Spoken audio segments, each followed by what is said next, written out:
इसी पूरी राजनीति में हम बात करते हैं शिवसेना के पूर्व प्रत्याशी हरगोविंद सिंह अरोड़ा जी से, क्योंकि राजनीति में ये भी एक अहम मत रखते हैं। अरोड़ा जी, सबसे पहले आपका हर खबर में बहुत बहुत स्वागत है। धन्यवाद आपका और धन्यवाद हर खबर का। गोविंद साहब, आप राजनीति में रखते हैं क्योंकि पश्चिमी दिल्ली से पूर्व प्रत्याशी आप रहे हैं लोकसभा सीट पर, लेकिन एक साल के अंदर अगर 3 बार चुनाव हो जाना तो क्या लगता है आम जनता पर भारी नहीं है? जनता पर बोझ है ये तय जनता को करना है कि पूर्ण बहुमत वाली सरकार लाए और किसको लेकर आए। जनता दिल्ली की बहुत समझदार है। अरोड़ा जी, अगर हम बात करें शिवसेना की तो दिल्ली में कैसे टकटकी लगाई बैठी है, क्योंकि अस्तित्व नहीं है लेकिन फिर भी जो है कहीं ना कहीं हर पार्टी अपने प्रत्याशी जरूर उतारने में कोशिश करती है। आज दुर्भाग्य दिल्ली का यह है कि दिल्ली के पास अपना कोई मुख्यमंत्री के लिए नेता नहीं है। कभी बाहर से लाके नेता थोप दिए जाते हैं। भाजपा जैसी बड़ी दिल्ली की पार्टी तय नहीं कर पा रही कि उसके पास मुख्यमंत्री कौन है। पीछे आपने देखा 49 दिन किसी पार्टी ने सरकार चलाई, वो गाजियाबाद से चलती थी। तो जब तक दिल्ली का कोई जननायक नहीं है तो दिल्ली तो ऐसे लावारिस हालत में ही रहेगी। शिवसेना चाहती है कि एक बार शिवसेना को भी मौका दें। शिवसेना अपने एजेंडे के साथ चुनाव मैदान में है। भाजपा से शिवसेना का इस बार कोई गठबंधन नहीं है। शिवसेना अपने दम पर दिल्ली का विधानसभा का चुनाव लड़ेगी, अपने एजेंडे पे लड़ेगी। बाकी तय करेंगे दिल्ली के मतदाता। अरोड़ा साहब, अगर देखा जाए, ठीक है, आप शिवसेना महाराष्ट्र में नाम है, पूरी महाराष्ट्र को आप चलाते हैं, लेकिन मेन चीज़ है कि दिल्ली की सत्ता पे अगर दिल्ली की विधानसभा सीट पर हम बात करें किसी भी, तो क्या मुद्दा रहेगा आपके मतदाताओं के बीच में ले जाते हैं?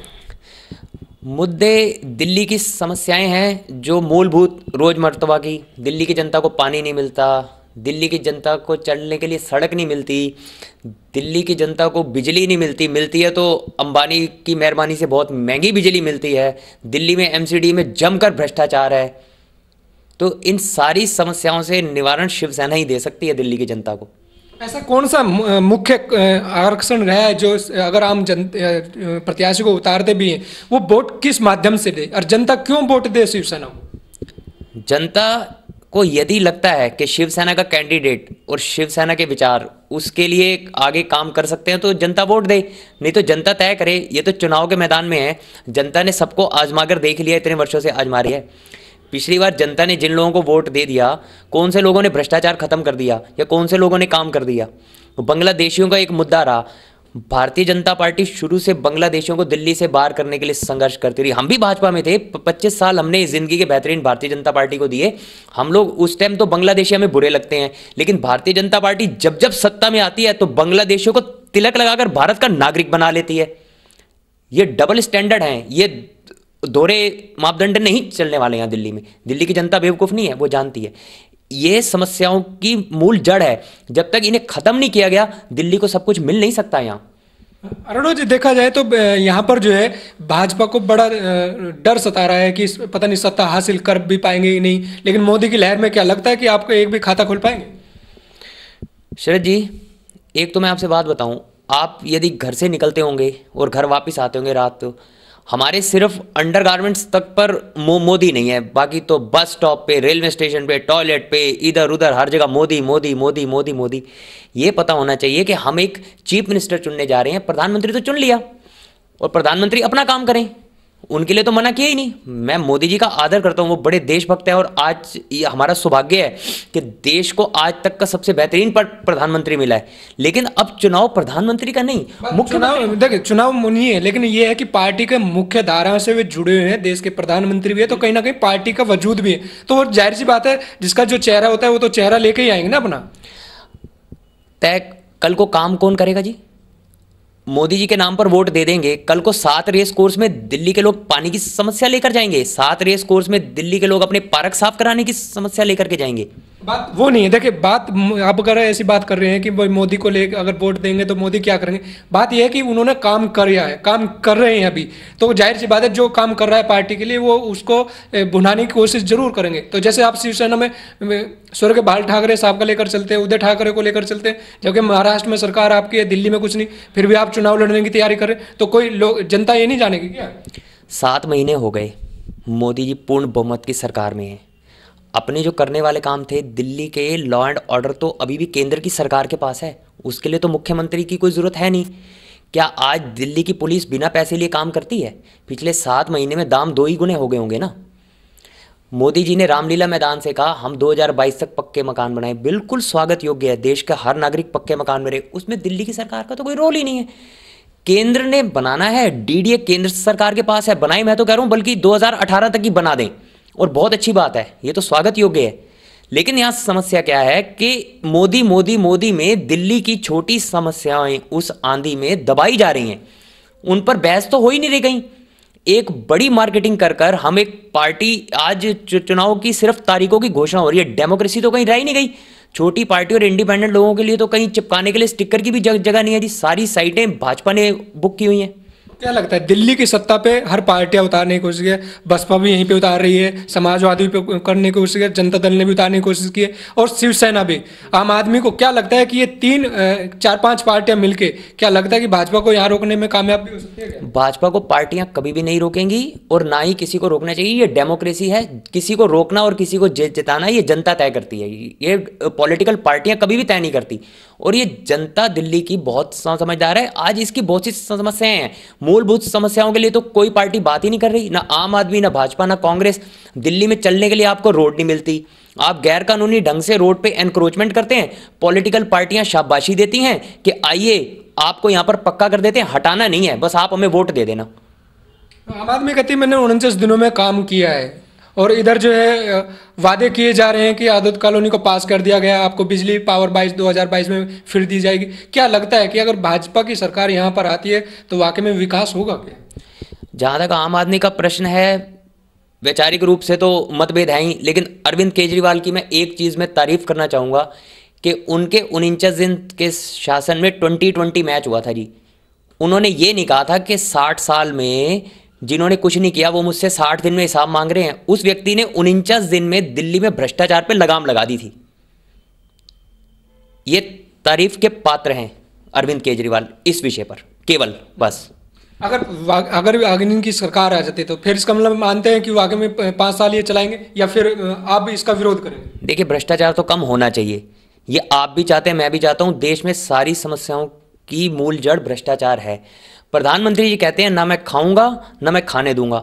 बहुत ईमानदार व्यक्ति हैं, उनकी ईमानदारी पे शक करना तो बिल्कुल इम्पॉसिबल है, हम शक कर ही नहीं सकते, वो बहुत महान व्यक्तित्व हैं। लेकिन आज नीचे चौकीदार खा रहा है, जमादार खा रहा है, थानेदार खा रहा है, अंकुश तो कहीं लगा ही नहीं ना जी। अरोड़ा साहब, ये आपने जो तारीफ की है आम आदमी पार्टी की, लगता है कि अगर 2-4 सीट आपकी आ जाती तो कहीं ना कहीं समर्थन करते नजर आ रहे हैं आम आदमी को? इस पे तो पार्टी हाईकमान तय करेगी जी, हमारा काम है पार्टी आप के बहुत बड़ा, सैनिक हैं। आप पूरे पूरे भारत के आधे में आप जो है प्रभारी बने हुए हैं। आपकी बातों से लग रहा है हम शिव सैनिक हैं, हमारा काम है मैदान में अपना जो दायित्व हमें दिया गया उसको निभाना। कल क्या होगा उसको तय करेगी पार्टी हाईकमान। हमारे लिए यही सौभाग्य की बात है कि हम शिव सैनिक हैं। चलिए, पश्चिमी सीट पर अगर मैं बात करूं, लोकसभा सीट पर 10 विधानसभा सीट पर आती हैं, तो आप पर जो है एक दायित्व दिया जा रहा है, उस दायित्व में कितनी सीटें यहाँ पर आ सकती हैं, भाजपा शिवसेना की प्रत्याशी उतर सकते हैं? हम तो चाहेंगे जी 10 में 11 जीत कर आएँ, हम तो पूरा प्रयास करेंगे। आगे तय तो जनता ने करना है ना। हम तो एग्जामिनेशन हॉल में जा रहे हैं, हम अपना एग्जाम दे आएंगे, पास या फेल वो हमारा चुनाव का परिणाम बताएगा। नहीं, परिणाम तो बताएगा, लेकिन जनता के बीच में तो कुछ ना कुछ लेकर जाएंगे ना। जनता को सिर्फ कह देंगे जी शिवसेना खड़ी है, आप वोट दीजिए। जनता के बीच में, जनता तो कई वर्षों से, कई समय से ये समस्याएं झेल रही है, टैंकर माफिया को झेल रही है, जो सभी जानते हैं। इन बड़ी पॉलिटिकल पार्टियों के नेता हैं जो टैंकर माफिया हैं, जनता बड़े अच्छे तरह से जानती है कि उनकी गलियों में झाड़ू नहीं लगते। जनता बड़ी अच्छी तरह से जानती है कि उनके वहाँ अवैध निर्माणों से वो बड़ी परेशान है। जनता अच्छी तरह से जानती है उनको बिजली मिलती है तो बहुत महंगी मिलती है। जानती जनता भी है तो जानती हर पार्टियां भी, लेकिन कार्रवाई तो कोई करता नहीं। तो जनता मौका देगी तो कार्रवाई करेंगे। हम तो चाहते हैं, आपने सबको परखा, हमको परखें एक बार। अब छोटा सा उदाहरण आपको दूं, क्षेत्रीय पार्टियों को यदि हल्के में आंका जाता है, लेकिन अगर उनके प्रतिनिधि कहीं से जीत कर आते हैं तो वो जी जान से काम करते हैं। पिछले 5 वर्षों का यदि आप उदाहरण देखें, एक नजफगढ़ हमारे पड़ोस में विधानसभा की सीट है, वहाँ से INLD के प्रत्याशी वहाँ से जीत कर आए थे। उन्होंने 5 वर्ष में इतना विकास किया जितना 60 वर्ष में नहीं हुआ था। लेकिन उस क्षेत्र का दुर्भाग्य के लोगों ने दोबारा वोट नहीं दिए, वो फिर अंधेरे में चले गए पिछले 1 वर्ष में। हालांकि मैं आईएनएलडी का स्पोक्स पर्सन नहीं हूं, आईएनएलडी का हमसे ये कुल मिला के आपके दिल की भावना ही होती है, जो विकास जो काम करता है, हाँ, देश के हित में जो काम होता है आप उसकी तारीफ करते हैं। बिल्कुल, जो देश हित में काम करेगा, जो क्षेत्र के हित में काम करेगा, जनता को उसको चुनना चाहिए। जनता को शिवसेना, भाजपा, कांग्रेस इसको एक तरफ रख देना चाहिए। राष्ट्रीय मुद्दा नहीं है, राष्ट्रीय मुद्दे थे, हमने मोदी जी को प्रधानमंत्री बना दिया। अब क्षेत्र के लिए जनता तय करे कि कौन उसके लिए जनप्रतिनिधि अच्छा होगा, कौन उसके लिए अवेलेबल होगा, उसको चुने, पार्टी को ना चुने। तो क्या लगता है कि ये आपको जो तारीफ है, ये जो 3-4 आपने आम आदमी को ले लिया, फिर एनएलडी को ले लिया, फिर भाजपा को, नरेंद्र मोदी की भी तारीफ करें, ये क्या लगता है कि आप ये चाहते हो कि चुनाव तो हम निरोल लड़े, अपने दम पे लड़े, लेकिन कहीं ना कहीं अगर गठबंधन की बात आए तो सबके हाथ मिलकर चलना चाहिए। केंद्र में तो एनडीए में हम है ही ना जी, गठबंधन है। माननीय अनंत गीते जी हमारे भारी उद्योग मंत्री हैं, महाराष्ट्र में हमारा गठबंधन है। और मोदी जी कोई हमारे दुश्मन थोड़ी है, वो कोई पाकिस्तानी थोड़ी है जो हमारे दुश्मन है। और ये तो हमारे लिए फक्र की बात है कि मोदी जी से बढ़िया तो प्रधानमंत्री आज तक देश को कहीं मिल ही नहीं पाया।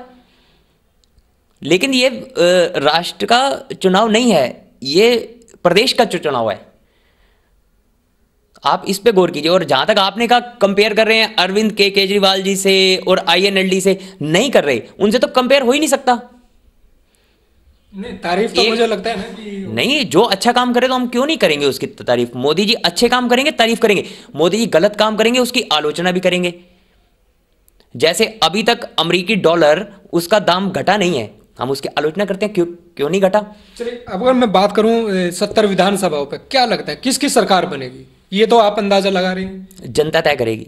नहीं, जनता नहीं, क्या हवा क्या लग रही है? एक तरफ जो है नरेंद्र मोदी की हवा, तो एक तरफ दूसरा रथ आ रहा है आम आदमी का, तीसरा जो है हर पार्टी उतार रही है अपने प्रत्याशी। हवा तो किसी की नहीं, एक मीडिया मैनेजमेंट से ऐसा क्रिएट किया जा रहा है कि एक हवा बनाई जा रही है।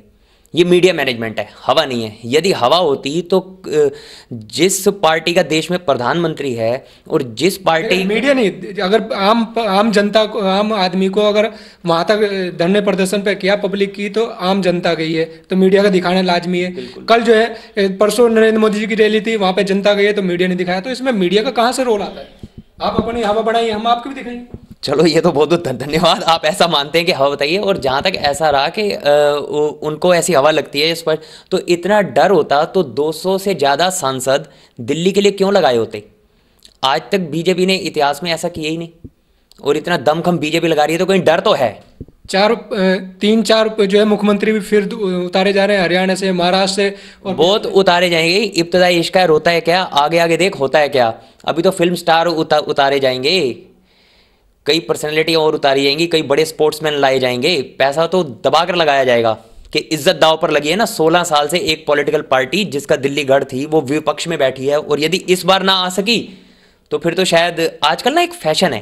तो क्या लगता है, कांग्रेस आ सकती है क्या फिर दोबारा से? दिख रहा है अजी बस करो, कांग्रेस को अब तो आराम करने दो। 60 साल से ज़्यादा उन्होंने देश की सेवा की, अब उनको आराम ही करने दो। कुछ दिन वो भी जरा इटली घुमाएं, हवा पानी चेंज कराएं। उनकी तो गिनती नहीं है, कहीं उनको छोड़ दो आप। तो ये कर रहे थे हमारे साथ खास मुलाकात हरगोविंद अरोड़ा जी, जो पूर्व प्रत्याशी है शिवसेना के, और कहीं ना कहीं टकटकी लगाए बैठे हैं 70 विधानसभा उस सीट पर अपने प्रत्याशी उतारने के मूड में। लेकिन देखना यहाँ की जनता को होगा कि शिवसेना या बसपा, कांग्रेस या भाजपा या आम आदमी पार्टी, कौन सी जो है पार्टी बहुमत में आती है, ये आने वाले चुनाव के बाद ही पता लगेगा। लेकिन हर पार्टी अपने अपने प्रत्याशियों की जीत के दावे ठोकने में लग गई है। कैमरामैन लक्ष्मण कुमार के साथ शरद भारद्वाज, हर खबर दिल्ली।